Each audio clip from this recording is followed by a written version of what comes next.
Olá, bem-vindo a Cartomantizando. Meu nome é Ana Cristina e hoje é quarta.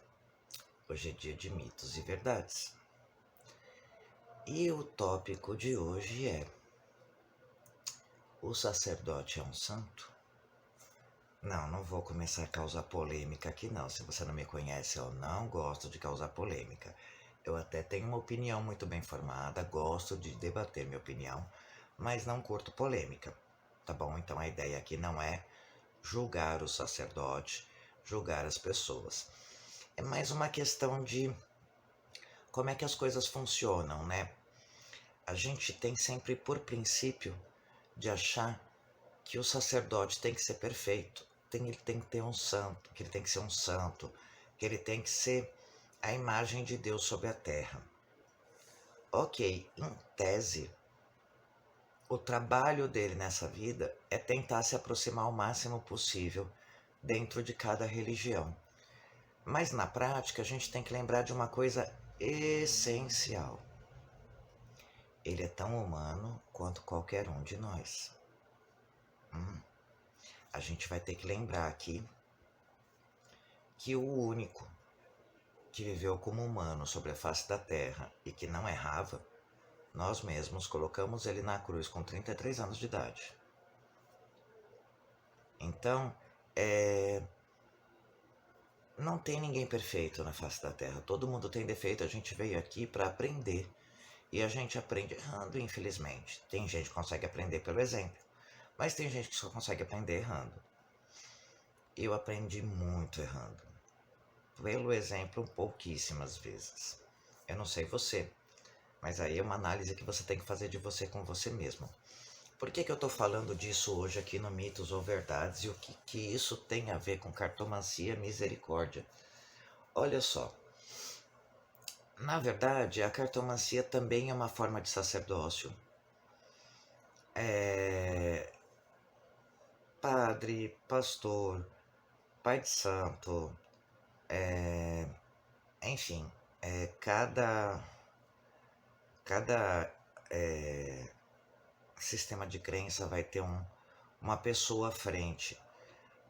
Até porque faz parte disso também. O ser humano, quando vive em sociedade, ele tem sempre um líder do grupo que vai organizar as coisas. O resto pode debater democraticamente, mas sempre tem um líder que vai estar ali para levar aquilo à frente, uma pessoa que nasceu mesmo com aquela missão.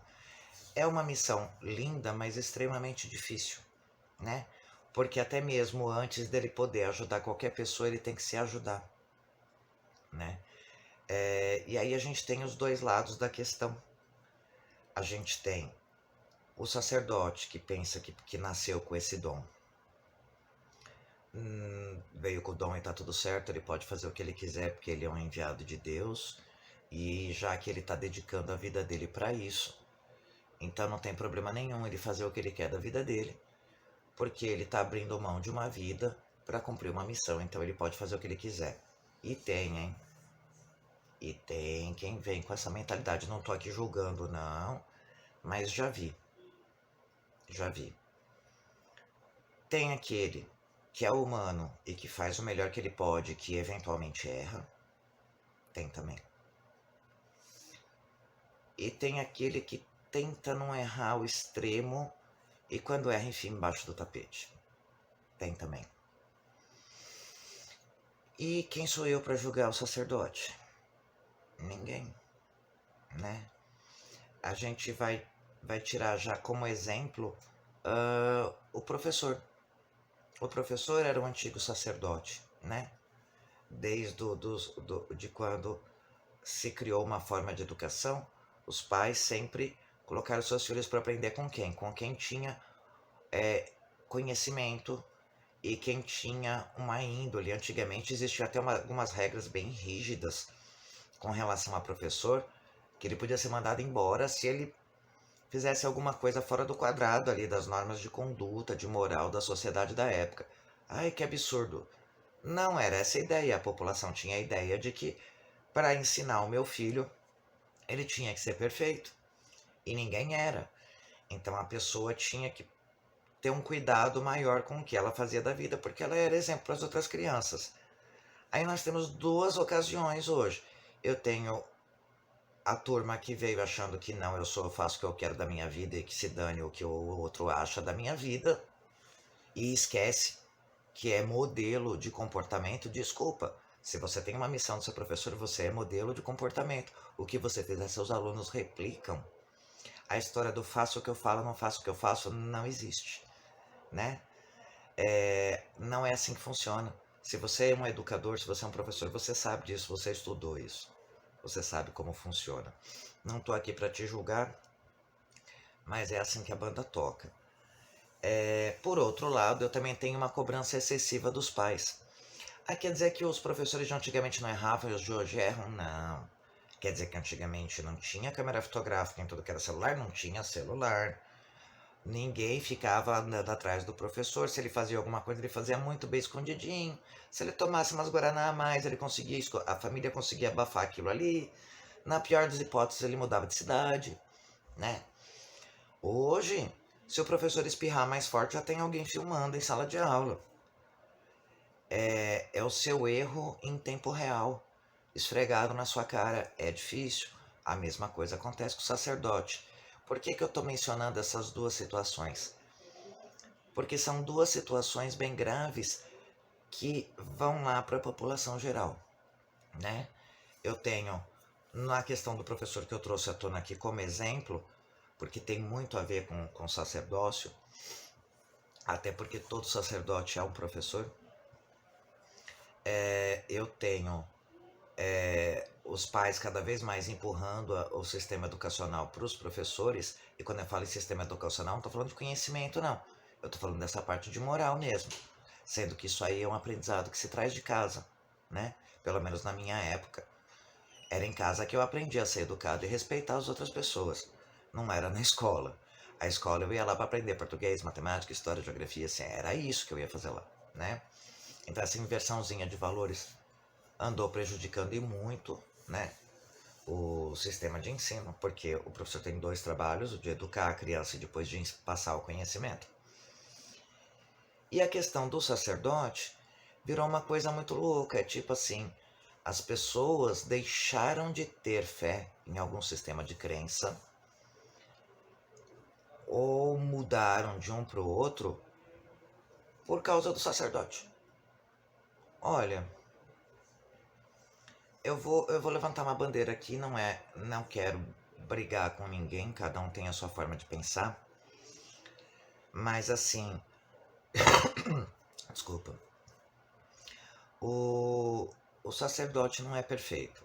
Então eu não posso procurar uma igreja, um sistema de crença, seja ele qual for, e quando o sacerdote errar, eu vou lá e abandono aquele sistema de crença. Eu cresci católica e descobri que o padre lá da igreja que eu ia andou aprontando lá com as crianças. Desculpa eu usar esse caso, mas é que foi o caso, né? Foi televisionado. Então eu não sou mais católica. Opa, como assim? Um padre errou e você nem tem certeza, porque você não estava lá, você não viu? Tem muito disso também. Tenho que errou e tenho que inventar uma história sobre ele. Então devagar aí você está julgando e está abandonando um sistema de crença que com certeza não te pertencia por causa de uma pessoa em específico. E todo o resto. E Deus. Ah, mesma coisa vale lá. O pastor lá quer dinheiro, só quer dinheiro, só quer dinheiro. Tá bom, troca de pastor. Você vai deixar de ser evangélico por causa disso. Cadê sua fé? Você não acredita? Não é aquele o seu quadrado? Mesma coisa vale pro centro de Umbanda, pro Candomblé, pro Espírita. Em todos os lugares tem o ser humano que erra. Em todos os lugares tem. E o que eu mais vejo é as pessoas trocarem de religião, de espaço, ou até mesmo abandonarem por completo por causa do orientador, do sacerdote daquele local. Viu? E Deus. Ou o nome que você queira dar para ele. Eu tive minha busca. Mas a minha busca não era baseada no sacerdote, era baseada no dogma. Eu fui criada como católica. Quando eu completei 11 anos, eu tive um irmão que nasceu com paralisia cerebral. Aquilo me fez contestar, eu entrei em conflito, eu era uma criança passando para a adolescência. Eu não conseguia aceitar o que aconteceu. E eu fui procurar orientação. A resposta que eu tive da igreja foi absurda. Eu tô ficando velhinha, tá? Eu tô beirando 50, então assim, lá atrás a igreja pensava diferente. Hoje a igreja tem uma mente um pouco mais aberta, mas não foge muito do mesmo quadrado, tá? Naquele momento, não é porque a igreja não saciou o meu desejo que eu abandonei a igreja. Foi porque eu comecei a perceber que o que ela pregava não condizia com a minha verdade. Então aquela forma de ver Deus, de ir ao encontro de Deus, não me pertencia. E aquilo casou com um momento da minha vida em que eu estava entrando na adolescência, em conflito interno, e já tinha começado a perceber a minha mediunidade, já tinha começado a entender aquilo em volta de mim. Aquilo também já não casava com a Igreja Católica. A visão deles, ainda mais naquela época, era ainda mais restrita com relação ao assunto.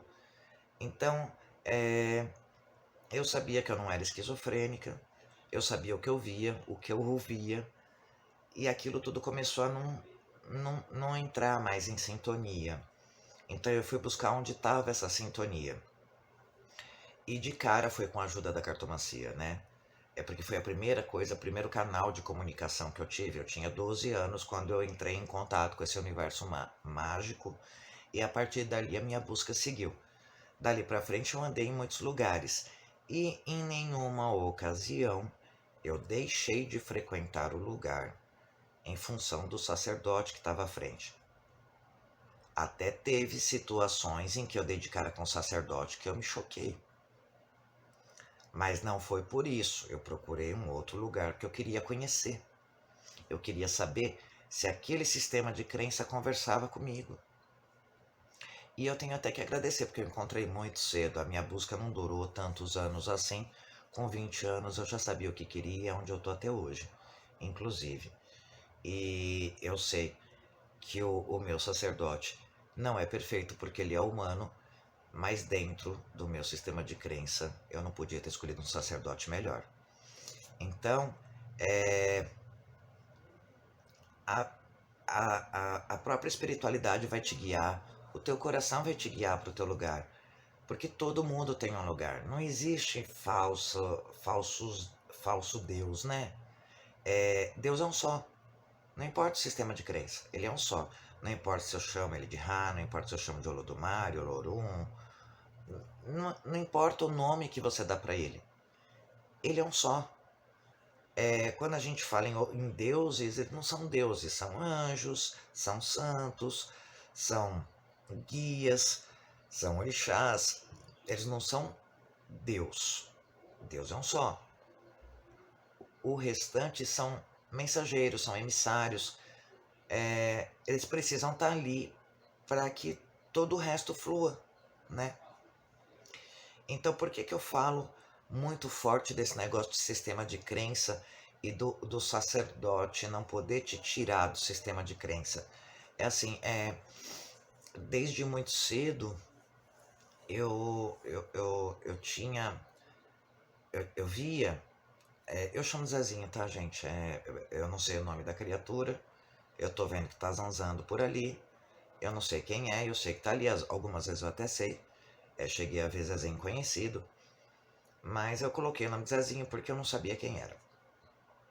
Então eles sempre estavam meio por ali. E alguns eu via como se fosse um vulto, outros eu via uma energia muito condensada, muito material. E o que eu observei ao longo dos anos é que cada vez mais o número desses perdidos, que eu chamo, aumentou. E aí eu fui pesquisando o porquê, né? É porque muitas vezes ele nem notou que ele passou para outro plano. E quando ele nota, ele não sabe para onde ele vai, porque ele não acreditava em nada. Ele não tinha um sistema de crença na vida dele, ele não tinha uma religião, ele não tinha uma religação com o outro lado. Então ele não tem para onde ir. Ele fica perdido por aqui. E aí, esse fluxo de energia, até que você faça a cura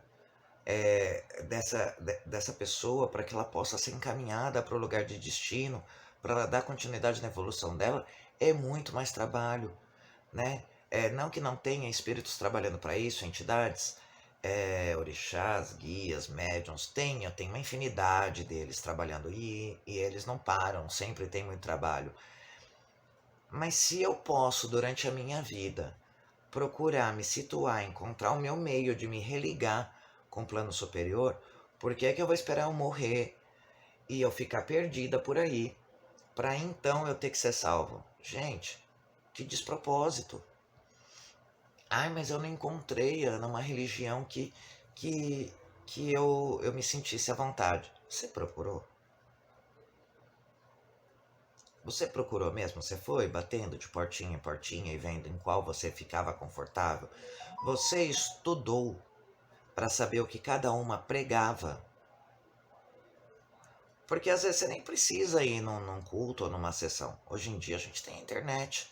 Você procura lá, escolhe uma aleatoriamente e vê o que o dogma daquele sistema de crença diz, qual é a essência daquele dogma.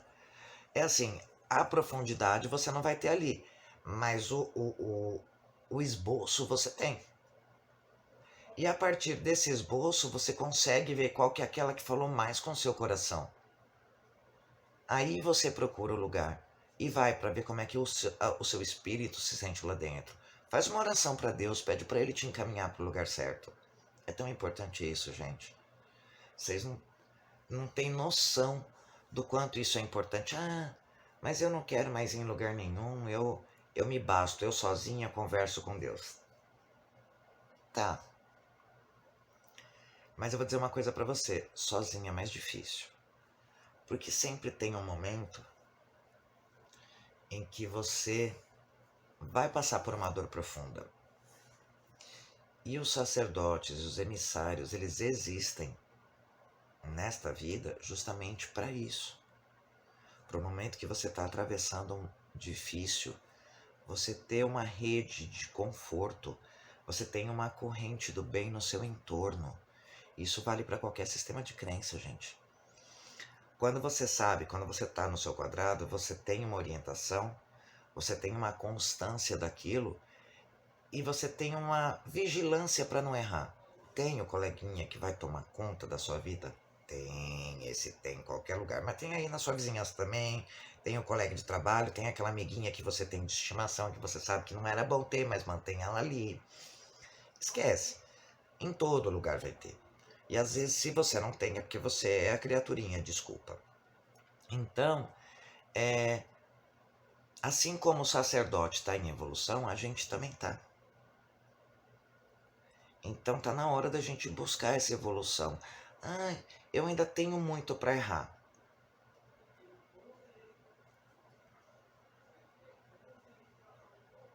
Mas depois você não chora pelas consequências das suas atitudes, não vai culpar o coisinho ruim, né? Que todo mundo bota a culpa no caboclinho lá, porque as coisas deu errado na vida, né? A gente tem que entender que tudo de bom que acontece na nossa vida foi a gente que plantou e colhe, e tudo que é de ruim que acontece na nossa vida é causa e efeito. Aí Deus não ajuda e o coisinho lá não interfere, eles moram dentro do nosso coração, gente. Eles não estão fora, estão dentro. Estão dentro. Nós temos as duas porções aqui dentro. O bem e o mal, em tamanhos iguais, em proporções iguais. O que eu vou querer trabalhar, a escolha é minha. É por isso que essa religião, que é o religar-se ao outro plano, é tão importante. Que é para mim me situar.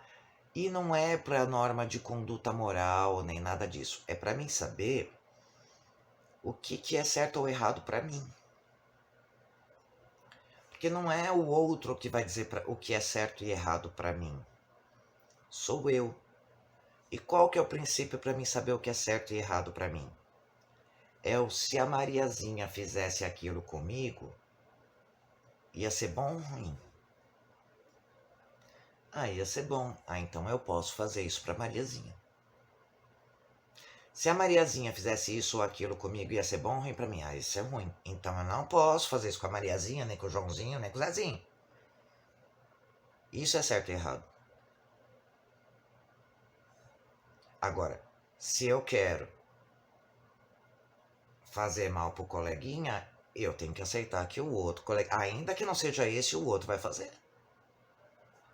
Causa e efeito, é energia colocada em movimento, gente. Isso aí, até física quântica explica. Se você não tem sistema religioso, até ateu sabe disso. Não tem. Causa e efeito, o tempo inteiro. Jogou a bola na parede, ela vai voltar. E ela volta com mais velocidade, mais força. Vai voltar. Não tem acordo, gente. Então, em vez de eu julgar o padre, o pastor, o sacerdote ou o pai de santo, vamos ver se eu tô no quadradinho certo. Porque também tem a caboclinha que fala assim: eu não tenho religião. Aí esse fim de semana ela vai numa, na outra semana ela vai na outra, ela passeia. Ela gosta de passear. Mas eu fui lá, mas o padre falou um negócio do jeito que eu não gostei. Eu fui lá e o pastor... eu não gostei do que aquele pastor falou, me incomodou. Eu fui na gira lá no centro, mas você viu o jeito que a fulana olhou pra mim? Viu? Tu foi lá, passei, não é bar. No bar você faz isso. Você foi no bar, não foi com a cara do dono do bar, você não volta lá. É diferente. Entenda onde você tá entrando. Eu gosto, eu vou na igreja tal, eu gosto porque tem música, eu canto, eu danço, eu me liberto. Viu? Vai pra balada. Não é pra isso. Você entrar naquela vibração porque você tá ali, aquele é teu lugar e você acredita naquilo é uma coisa. Você ir lá porque você não tem balada pra ir é outra. Vamos respeitar o lugar também, né? Então, desculpa se vocês acham que eu tô sendo duro. É direito seu. Mas eu acho que esse tipo de atitude é o que causa tanto perdido depois. Eu nem sei se isso aí existe mesmo. Então vamos esperar pra ver, né? Quando chegar a sua hora a gente vai descobrir. A gente não, você. Então, não importa em que você acredite. Mas acredite. Busque, todo mundo tem um caminho, né? Cristo, quando veio à Terra, falou que a casa do Pai tinha muitas moradas. Quando ele se referiu a isso, era disso que ele estava dizendo. Que cada um tem um caminho para chegar até o Pai. Mas que todos os caminhos levam até o Pai. Mas você tem que andar até lá. Então não é porque eu encontrei alguém no caminho que eu não gostava que eu vou dar meia volta e falar, então esse caminho não é para mim. Que em todos os caminhos eu vou ter alguém que eu não gosto. Alguém que eu não vou ter afinidade. Alguém que por alguma razão vai me deixar desconfortável. E para com esse negócio de achar que o sacerdote tem que ser perfeito, gente. Lembra que ele é humano? Por favor, lembra que ele é humano, se coloca no lugar dele. Ele tenta fazer o melhor possível, mas ele faz o melhor que é possível. Hoje, com o advento da internet, do celular, todo mundo está exposto, inclusive você, né? Então, quando você é uma pessoa de visibilidade, isso chama ainda mais para você. E o sacerdote, ele já sabe que dentro da missão dele, o telhado dele é de vidro. Porque é naquela vidraça que eles vão arremessar. É sempre naquela vidraça. Por quê? Porque ele tem que estar firme. Ele tem que estar pronto. E é tão mais difícil. É muito difícil. Porque além de você saber o que está certo, o que está errado, e passar esse ensinamento para os outros, você tem que evitar ao máximo cair naquilo. E olha, você vai ser tentado a cair naquilo todo dia. Todo dia você recebe no mínimo uma tentação para fazer coisa errada. Todo dia. Todo dia você tem que dizer, não, hoje não. Até que eventualmente você vai errar. E eu vou lhe falar aí, hoje em dia tem sempre alguém lá com o celular para filmar o seu erro. Não é fácil. Não é fácil. Não julga. Não julga. Ele é humano igual você. Ele errou, paciência. Mas os ensinamentos que ele está passando, ele está tentando, ele errou, mas ele está tentando consertar. Ou ele errou e acha legal ficar errando. Então, troca o religioso. Pula de casa, mas mantenha o foco. Vê se aquilo foi uma falha de caráter daquela pessoa, mas vê se dentro daquela religião está tudo em ordem. Se é ali que você se sente, não é por causa da pessoa que você vai sair. Tenha isso em mente. Não misture pessoas com crenças, porque as pessoas são falíveis, tá bom? Era essa mensagem que eu tinha para vocês. Procure a sua forma de se religar de novo com o Pai. E tenta não julgar. E muito, muito, muito menos. Quando você estiver procurando lugar, você procura crenças. O que converge com o que eu sinto. Não é o que eu acredito hoje, porque a gente é passível de mudança também e de evolução ao longo da vida. Isso também não quer dizer que você chegou num sistema de crença, você tem que estacionar ali e nunca mais pode sair. Isso quer dizer que você tem que se forçar aí pelo motivo certo. Nunca por pessoas, mas por crença. Por aquilo casar com o que você sente. Por aquilo dizer para você que aquilo sim é uma porção de Deus para chegar em você. Tenha sempre isso em mente na hora de fazer a sua escolha. Não tenha um sistema de crença só para dizer que tem. Você tem, pratique. Pratique. Como é que você pode exigir que o teu mentor, o teu sacerdote, seja perfeito se você não pratica? Você ainda vai se achar no direito de julgar. Desculpa se eu estou sendo dura. Mas é muito difícil. É uma missão muito difícil. Muito difícil. A pessoa, ela vai doar a vida dela para aquilo. E aí a gente vai entrar ainda numa outra questão que eu nem vou entrar nesse mito e verdade de hoje, que é a questão de você contribuir com a igreja. Já estou aqui, vou terminar, vai. Já comecei e termino. Desculpa, você quer que exista um templo lá para você, um espaço para te receber. Esse espaço precisa pertencer a alguém. Esse espaço, em geral, paga imposto. Em geral, paga água, paga luz. E tem alguém ali com tudo limpinho à sua disposição. Isso custa dinheiro. Ah, mas é caro. É caro quanto, cara pálida?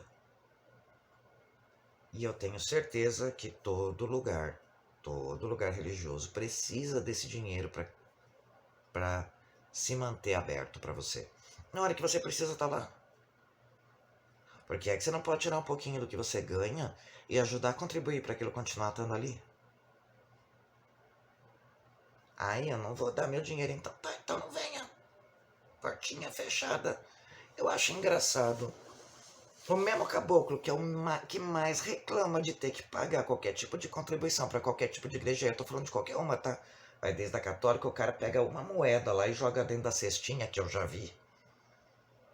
Sai dali, vai pro boteco, toma uma caixa de cerveja. Não era falta de dinheiro, era falta de prioridade.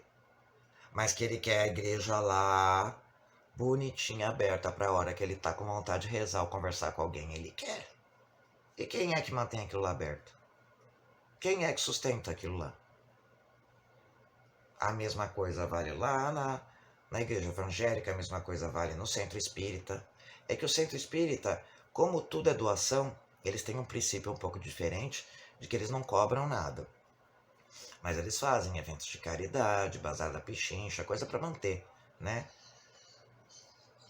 É o perfil deles, eu não tenho nada com isso. Mas eu acho muito mais prático cobrar. Quem pode dá, quem não pode não dá. E tudo bem. Mas é o perfil deles, eu não tô aqui para julgar, cada um com seu quadrado. Mas eu queria saber por que as pessoas têm tanto problema em coçar o bolso para manter a igreja aberta. Seja lá ela qual for. Normalmente, casa de umbanda, casa de candomblé, tem uma espécie de mensalidade que seus filhos pagam. Eles também vão lá e ajudam com o trabalho, ajudam a limpar, quando tem alguma coisa ajuda a fazer. E é uma choradeira na hora de pagar. Mas tem que estar lá aberto para eles quando eles precisam, para eles poderem correr, bater a cabeça no chão lá e pedir as coisas que eles querem. Então, já que a gente entrou no assunto, já entrei na outra. Vamos refletir, né? Para você manter a sua casa, você sabe quanto custa. Ah, mas aquilo funciona na casa do Pai de Santo. Ah, o padre mora lá. Ah, a igreja sustenta. Você pensa que a igreja sustenta com que dinheiro?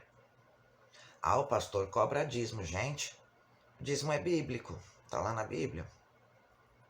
Você é evangélico, você já deve ter lido. Quanto mais você se doa, mais você recebe esse apego no dinheiro, meu filho, chama miséria. Quanto mais você fala que não tem, menos você tem. É a energia que você manda para o universo, é a energia que você recebe de volta para você. Eu não ia entrar nesse assunto, meu assunto era outro, estendi demais, desculpa, gente. Esse foi o Mitos e Verdades, e eu gostaria só que vocês focassem em religião e não nas pessoas, tá bom? Um beijo e até a próxima.